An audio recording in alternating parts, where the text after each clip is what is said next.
Այսինքն նրանց բերել են այստեղ, որ իրենց քվեարկությունը իրականացնեն, ինչ որ մեկի համար, համենայնպես այդ ռեսուրսը կարող է Իմ կարծիքով դա է,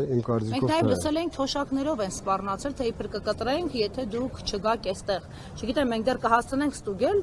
բայց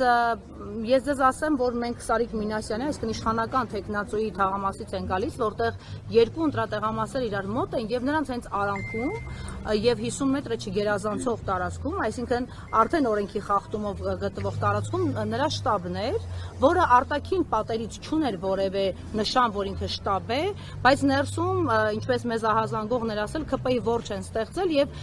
այդ տեղով են մտնում դուրս գալիս կամ այդ տեղով են անցնում ընտրողները դեպի տեղամասեր։ Մենք իհարկե տեսանյութերը ունենք, մենք նաեւ ստիպել ենք, հարկադրել ենք ոստիկանությունը, որ արձանագրություն կազմի, այդ թվում ՀԱՅՔՎ-ին։ Ձեզ ասեմ, որ դիտորդական առաքելություն իրականացնող թերևս միայն ՀԱՅՔՎ-ն էր, որ փորձեց արձագանքել, մյուսները առանձնապես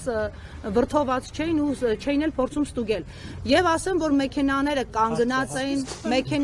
կանգնած էին իրենց մեջ մարդիկ հսկում էին ամբողջ շարժը։ Դուք կարող եք ասել, այսպիսի դեպքերը կազդեն ընտրական արդյունքների վրա, թե ոչ։ Շնորհակալություն ձեզ, որ հենց հիմա ամբողջ Գյումրիին եւ գյումրեցիներին բացատրեցիք ինչ է տեղի ունենում։ Գյումրեցիներ ձեզ տեսնեմ, արժանի պատասխանը տվեք, արժանին ստացեք, ես ձեզ վստահում եմ։